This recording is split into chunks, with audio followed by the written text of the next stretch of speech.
What's up mga brothers on the wheels? Welcome back sa ating motorcycle walk around review dito sa Sork Moto. So today's episode mga brothers, magre-review tayo ng isang premium scooter ng Honda. So walang iba po kundi ang Honda Airblade. Yes indeed mga brothers, no? Isa po itong sporty scooter ng Honda. Ayan, makikita nyo naman na ito nilabas para makipagtunggali o makipaglaban sa Aerox ng Yamaha. Hoy! Obvious naman mga brothers. Yan. So napakaganda po ng kanyang finish na matte black and also meron pang touch dito ng matte gold. Ayan. May sticker black edition, no? Napakaganda, elegante at stylish nitong motor na ito. So wag na natin patagalin. Bigyan na natin ng intro at maikutan na yan. Drop the beat. Brothers on the wheels, bago tayo magpatuloy, baka naman pwede nyong i-like ang ating episode kahit wag na kayong mag-subscribe. Pero syempre, mag-subscribe na rin kayo at i-click ang all notification bell. Meron na rin tayong Facebook page, like and follow nyo na rin at mag-join na rin kayo sa ating Facebook group para fully updated kayo sa mga parating nating motorcycle episode. Cheers! Okay mga brothers, ang kanyang bodyworks, no? So, ang masasabi ko dito, isang modern style scooter, no? Which is meron siyang touch ng sports, no? Dahil sa mga kanyang edges ng fairings. Ayan, makikita nyo naman. And also dun sa hulma niya na talagang may originality rin yung Honda pagdating sa scooter nila, kagaya ng ADB, PCX, Click, Beat and so on, no? Makikita mo naman. And also itong Airblade nga napaka-premium ng kanyang design. Ayan, dito sa gilid. So by the way mga brothers, wala po itong gulay board, no? So para rin po siyang maxi scoot, no? And also parang katulad din siya ng Yamaha Aerox, no? Which is ito nga talaga nilabas para makipag-compete doon sa scooter na iyon. So alamin natin yung kanyang mga main feature, no? Bago natin ikutan, no? Ayan. So ngayon bodyworks muna tayo. So ang ganda ng pagkakahulma ng mga fairings niya. Ayan. Makikita nyo naman may tulis and also matte finish po ito na black, and then meron ditong gloss black, may logo ng Honda, which is good thing, elegant, no? Chrome siya, tas pagdating dito matte black na naman, and also parang nandito pa rin yung pagkatulis ng fairings nila kagaya rin sa Click and also sa iba pang mga scooter, which is original design ng Honda yan. Ayan, so makikita natin dito ang ganda ng iLeak ng daytime running lights niya. Ayan, so ikut-ikutan muna natin siya kasi actually first time ko tong i-vlog no? At the same time hindi ako nakapag-research sa motor na ito, so on the spot po itong gagawin natin. So sasabihin ko lang sa inyo mga brothers kung ano yung nakikita ko rito sa motor na ito at kung ano yung mga features niya. Okay ba sa inyo? Okay. So tara. So sa features niya mga brothers, unahin natin, meron siyang sa Yamaha stop start system, pero parehas lang din po sila ng ginagawa, no? Nag-i-stop po ang motor natin once na huminto tayo sa stoplight, no? To conserve ng fuel at makatipid. Yan, isa po sa mga features niyan. And also meron po itong front ABS, no? Anti-braking system. Ayan, so maganda po ito for the safety pagdating sa features ng scooter o motorsiklo. And also nisin na rin po ang caliper ng disc brake niya. Ayan, so yung ABS, once na nagpiga ka ng preno, nabigla ka o piniga mo maigi, ipipigilan niya pong mag-lock itong disc, no? Para hindi po tayo sumemplang o umislide. Ayan, napakaganda po ng ABS, and also nagiging standard na po yan pagdating sa mga scooter ngayon dito sa atin sa bansa. Ayan, so meron pa itong features mga brothers na liquid cooled. Ayan, so hindi ka mag-worry o hindi ka mag-aalala na baka mag-overheat ang iyong makina, lalong-lalo na sa long ride. Ayan. And also sa mga traffic situation pag nababad ka. Ayan. May buksanan po yan dito para ilagay nyo ang inyong coolant. Okay. So meron din itong mga brothers na park lock. So pwede nyo mailak kung sakaling magpapark kayo sa mga alanganin na area. O diba? Yung mga pasubsob o yung mga paahon. Ayan. So, hindi tutumba yung ating motorsiklo. Okay. So, meron pang isa itong features na keyless system mga brother. So, less hassle na rin pag mag-i-start tayo ng motor dahil hindi na tayo magsususi. No, lalapit lang tayo sa motor. Pihit lang natin dito. Pwede natin siyang start. And also may button din yung kanyang fuel, no? Dahil ang fuel nito is nandito na sa floorboard niya, which is good thing, no? Wala na sa under seat. So less hassle, kahit hindi ka na bumaba, kung magpapagas ka, open mo lang ito, Tara, no? So, wag ka lang kukuha ng wallet kung nandun yung wallet mo sa under seats, di ba? Ayan. So, isa sa mga ganda. And then, meron din siyang seats button. So, para less hassle na lang din, wala na siyang susian sa gilid, hindi ka na magsususi. Ayan. So, isa pa rin sa mga features nito mga brother, napakalaki ng kanyang compartment. Almost 2 helmet ata kasya dito, no? I'm not sure kung kasya yung full face, pero open face, half face, sigurado, no doubt kakasya sa kanya. Ayan, no? Tsaka nakahulma siya na pang helmet. Ayan. So meron pa nga ditong nilalagay, no, for the division. Ayan, pwede mo lagay ito dito kung gusto mong mag-divide. Ayan, oh. So, ayan. So halimbawa hindi matatapon, so dito lang siya, hindi siya mapupunta doon, no, at mag-cause na aksidente. And also meron din siyang assist lamp. Yan, which is good thing. Kung magpapark ka sa madilim at may kukunin ka rito, makikita mo pa rin siya, no? Yan, mostly sa mga gabing scenario yan. And also, meron nandito yung kanyang power outlet. So, bibilan mo lang ito ng USB sockets. Pwede ka na makapag-charge ng iyong cellphone. And also, pwede mong ilagay dito, no? Hindi gagalaw. So, kasi nga, mayroon na siyang divider dito. Ayan. Yan naman yung kagandahan. Ayan. So, may mga nakalimutan ba tayong features, mga brothers? Kung meron na, sabihin nyo lang. Ayan. So, ito pa. So maganda rin dito, ang features niya mga brothers is LED na ang kanyang headlamp. Ayan. And also quality yung kanyang salamin. At nagustuhan ko rin yung iLeak dito ng daytime running lights niya. Ayan. Mag-slides na lang tayo na may ilaw siya. Tsaka ito yung originality talaga ng Honda. Yung mukha na to magmula doon sa click, sa ADB yan, napapansin ko na yan. And also dito sa airblade niya. Ayan. Napaka futuristic, tsaka napakagwapong tignan pagka humaharap yung motor. I don't know kung meron itong traction control. Maybe wala. Ayan. So ngayon mga brothers, inspeksyonin natin siya ng malapitan. Okay mga brothers, i-check natin yung kanyang pairings muna. Ayan. So ayan, ikutan natin, katukin natin para malaman natin kung makunat ba siya o marupok siya. Sa ngayon naman, ngayon personally ko nakikita, may kita ko na lamang yung kanyang kunat, no? Which is mean na may pagka-flexible ang pairings nitong Honda Airblade. Tapos malalaman natin dito yan sa fender. Ayan, makikita nyo naman mga brothers, tumutupi. Ayan, no? And also meron siya ditong slope, no? Which is parang pagka nalulubak siya o nalubak ka ng sobra, hindi tatama dito sa baba ng headlight ng motor. Ayan, which is maganda, no? Maganda yung pagkakaano nila. So sa fender, mga sasabi ko mga brothers, no? Flexible po siya, no? Ayan, pag nakikita nyo naman, ginagalaw-galaw ko lang, oh. Ayan. So hindi siya basta-basta mababasag kung sakaling maibangga nyo o banggain kayo. So yan naman ang isa rin sa mga nagustuhan ko sa Honda, quality yung mga pairings na nilalagay nila sa scooter nila, no? O sa mga pairing motorcycle nila, third motorcycle. So dito sa harap mga brothers, makikita natin yung kanyang disc brake. Once again, naka-ABS po yan, which is good thing. Anti-braking system, meron na siya. And gumagamit po ito ng gulong na B-rubber ang brand. Ayan, na may size po na mayroon po siyang size na 90 by 80 and also 14 inches din po ang kanyang wheel mags, no? I don't know po kung tubeless ito kasi walang nakalagay Walang nakalagay. So, and nakalagay lang dito made in Vietnam. So, sa mga owners dyan ng Airblade mga brothers, tulungan nyo nga ako. Tubeless ba ito o tube type siya? Help me! Pero mas maganda kung tubeless na siya, di ba? Pero B-rubber po, maganda po yan. Minamarket po ni Motorcada yan. Magandang goma. Hindi totoo yan. Ayan. So pagpanig dito mga brothers, makikita na natin yung kanyang LED, which is sinabi ko kanina. Pakaganda. And also meron din siyang daytime running light. Yung turn signal lights niya mga brothers, katabi na rin ng daytime running lights. Kasama na rin dito sa kanyang assembly. Bulb type lang po ito. So pero pwede mo pa rin naman yung palitan ng LED. Lagi ko nga sinasabi, no? Pag taas natin dito mga brothers, makikita na natin dito yung eleganting emblem ng Honda. And then all the way dito sa taas, no, nakasunod po yung kulay ng gloss black. Parang metallic black to may glitters oh. Ang ganda. Lalo na pagka bini-BS1 mo to o winawax mo tong kinis nito. Tapos dito may gloss black na naman dito sa ilalim, no. Hindi ko napansin ta, no. So ang ganda pala talaga. Yan, tapos yung brake lever niya mga brothers, okay din, quality. Silver ang kulay.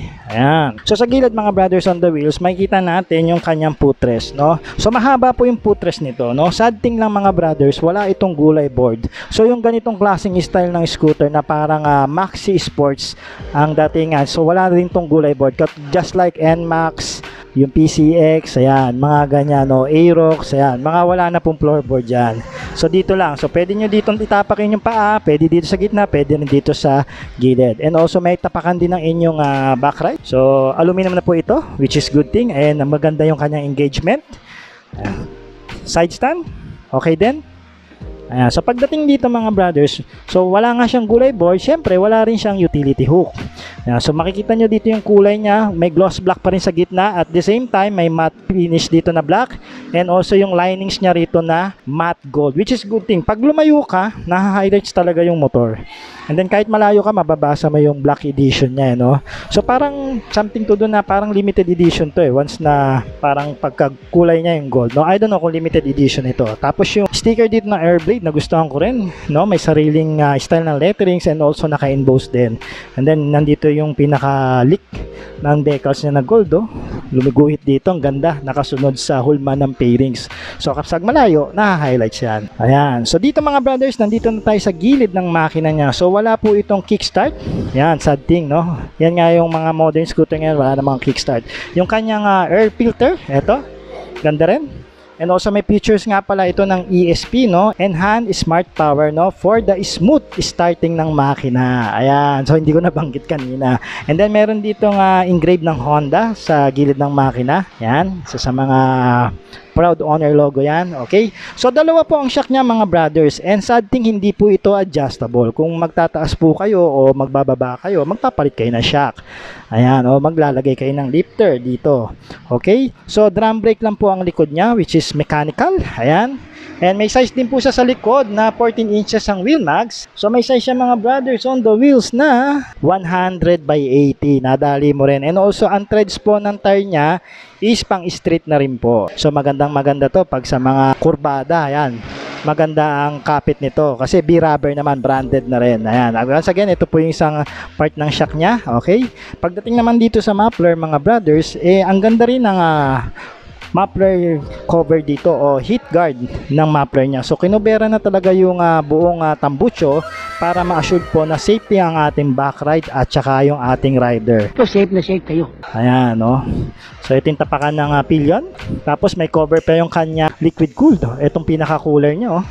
So hindi rin extra protection at hindi rin basta-basta madudumi yan. And then meron ditong air ventilation, no, para maglamig pa yung hangin at the same time yung pan ng kanyang liquid cooled. Okay? So ayan. Dito naman yung back fender niya mga brothers, maganda rin yung pagkakahulma, maporma rin, merong reflector at the same time naka-extend yung haba.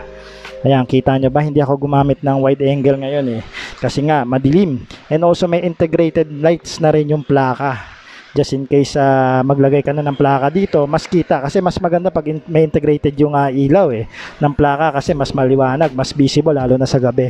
And then meron ditong Honda, sticker na lang, hindi na emblem, hindi na naka-emboss. Tapos yung kanyang tail lights sa LED, sad to say hindi natin mapailaw kasi bago pa ito, so hindi pa nila nilalagay yung battery. Tapos yung turn signal lights, bulb type na rin. Okay, grab bar nyo, okay din, oh. Nakasunod din yung tulis dito sa taillight. Ayan. Tapos may logo na naman ulit dito sa kabilang side ng Airblade. Ayan. Tapos same approach din. May matte gold dito na kulay and also may sticker ng Black Edition. Yung mga tornilyo na ginamit dito sa floorboard niya is ordinary lang na nut. Ayan. So pwede mo namang palitan yan pagkatagal kung gusto mo lalo pang gumanda yung tornilyo and also ma-highlights yung motor. Pero above all, napakaganda ng kanyang pairings, napakapulido yung pagkaka-assemble, walang na-misplace. Syempre, may quality control, Honda yan. Yeah, boy. Okay? So ngayon mga brothers, tapos na natin ikutan yung baba, i-check natin yung cockpit, seats, seat height, and all. Okay? And also yung suspension na rin. So mga brother, isa sa mga nagustuhan ko sa kanya yung kanyang seat cover, no? Napaka-quality po. And also parang na split siya, no? Ito yung area ng rider. And also ang ganda ng texture niya, no? Parang yung magaspang siya, pero may konti rin siyang dulas. And then pagdating dito, madulas na siya, no? Which is kahit color black siya, makikita mo yung highlights niya pagdating sa tahi and also sa texture ng seat cover. And dito naman sa ating back ride naman, ito na yung another seat cover niya, which is good thing din, no? Maganda rin yung kanyang texture and also may kapit and also may dulas. Mamaya check natin yan pag inupuan. Ngayon, sakyan naman natin yung motorsiklo para malaman natin yung seat height. So medyo may kalaparan yung seat ng Airblade, mga brothers, kaya bumukaka ako ng konti.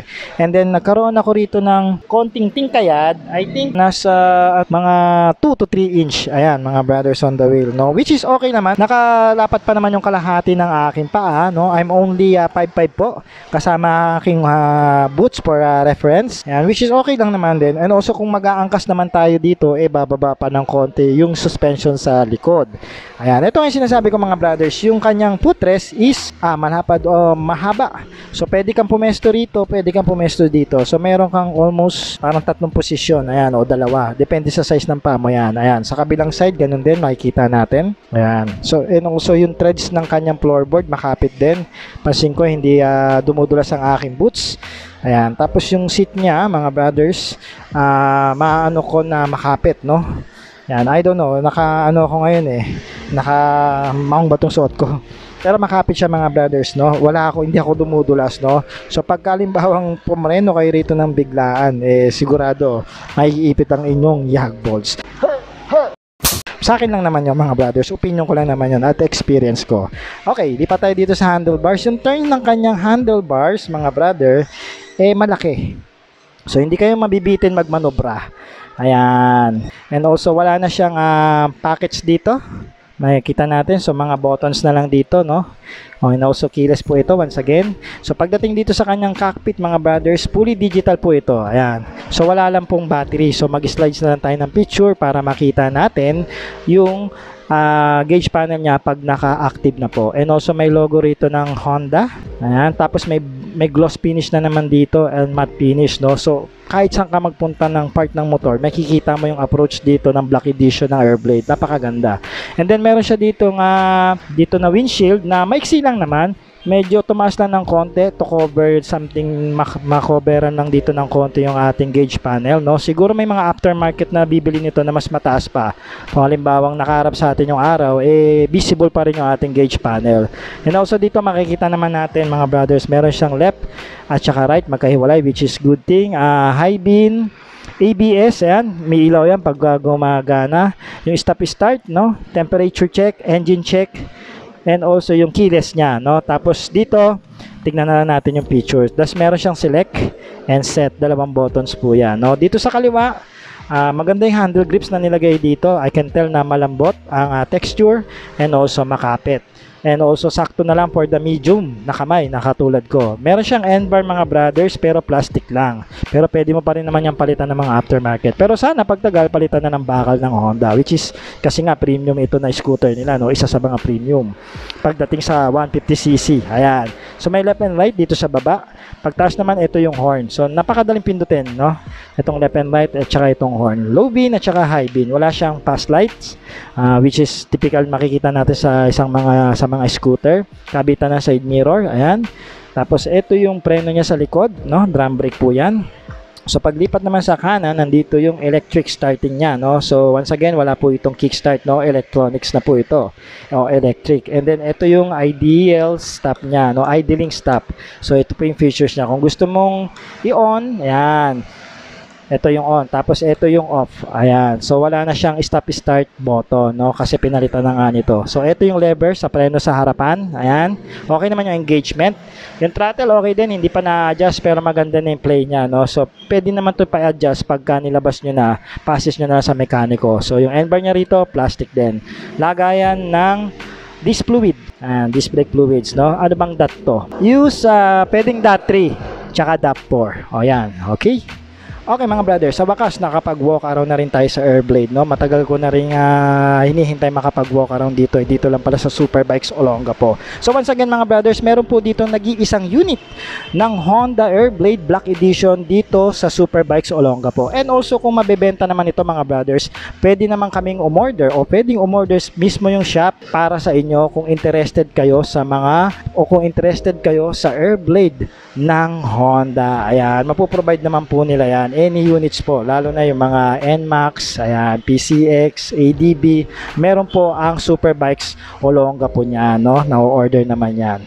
Okay. So mga brothers, comment nyo naman kung inyong palagay sa motor na ito, no? Lalong-lalo na dun sa mga user niyang Airblade na matatagal na, ano ba yung mga dapat gawin pagka binili ang isang motor na ito? Ano ba yung mga dapat i-adjust, palitan, di ba? May mga pros and cons naman yan kada motor. Wala namang perpektong motorsiklo mga brothers, di ba? At least para matulungan natin yung mga brothers on the wheels natin na kukuha pa lang o baguhan pa lang sa scooter na ito. So maraming salamat mga brothers. Ako po si Art at magkita-kita po tayo ulit for the next vlog or next walk around natin. Alright. Bye. Have a great time.